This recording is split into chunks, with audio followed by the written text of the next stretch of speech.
نکنیم خاله جان گریه. این خاله ده این یک وضعیت حالت زندگی. اونجا گفتین که از استخوان پای میگن از سردی میسوزه.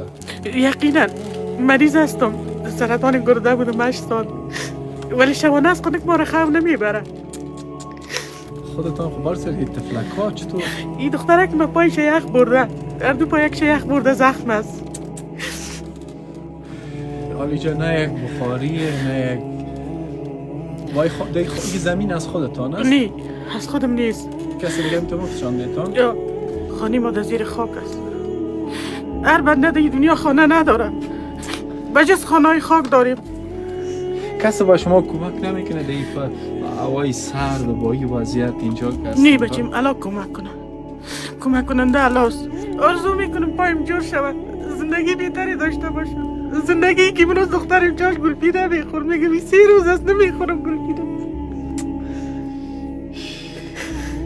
بچه جوان کس نداریم؟ نه بچه ندارم. یک شوهر ریستفیه داشتم در چپورشی کار میکرد. 2 ماه میشه در جای افتاده هم در خانه است. وای تفلک ها وقتی نان میخواین او میخواین دی شمال دی هوای سرد و برف به شکل افتاده شما نه بخاری نه چیزه. این امروز نمیخور نان، میگم نمیخورم. تو هر روز اینه میگه گپ میزنی که صبح دیگه چیز پخته میکنه. این وسایل دیگر هم براتون کسی کمک کرده؟ اینه کی کمک کرده؟ یک دکاندار بود زیاد اینجا شمال میامد، باز این پرده چی بود کراگری دادیم زدیم.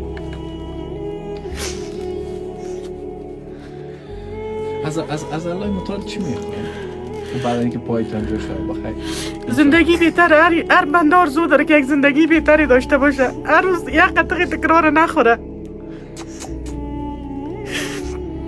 و در ارتباط به فرزندکایتان چی آرزو دارین؟ آرزو دارم که اولادای مثل من زندگی نداشته باشه، اردیش دکتر شه و به کسایی که مثل من به بس کمک کنه انشالله. کس برتان در اینجا دی اولی که تنها هستین؟ نه حتی سرم میشرمن نمیایم.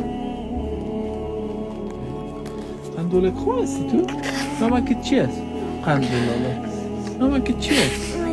مدینه جان وقت دی اتاق سرد خنک نمیخوری قندولاله؟ پایه یک بار بکش جرابای تا پایه زیر خونه که نتکده.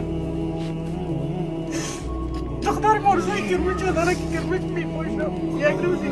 قندولاله میخوای که کرمچ داشته باشی؟ دوستان عزیزی مادر بزرگوار قلبش شاد کنید.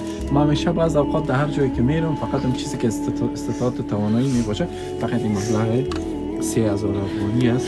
ما بارها همیشه کمک کردیم 3000 اما 2000 3000 کمک کردیم. بعضا میگن بخاطر 2000 3000 شما تصویر میگیریم منتها یک رای می باشه. ما چند روز پیش خاله رو در قره‌باغ کمک کردیم، خاله دیگه در سیرای خواجه بغرا بود.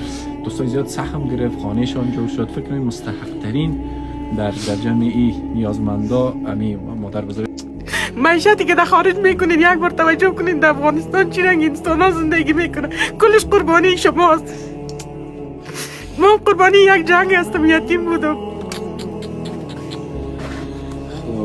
خداوند مهربان است. مادر جان گریه نکنین. من که داخل شدم مرا خاله میگه سلام ای جوان مرد. به خاطر جوان مرد گفتم به شهر کی رفتم مرا از چری چیز نمیداد، ولی برای تو که استاد شدم گفتی برو مادر میتیم.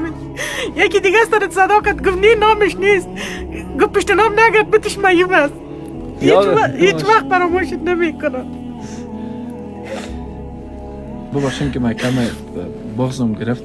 الله متعال مهربان است. ما با این دوستا تصویر از داخل خانه مادر بزرگوار را نشان میتونم بابتی که اینا سهم بگیرن ببینن وضعیت که در درون خانه است و این حالت.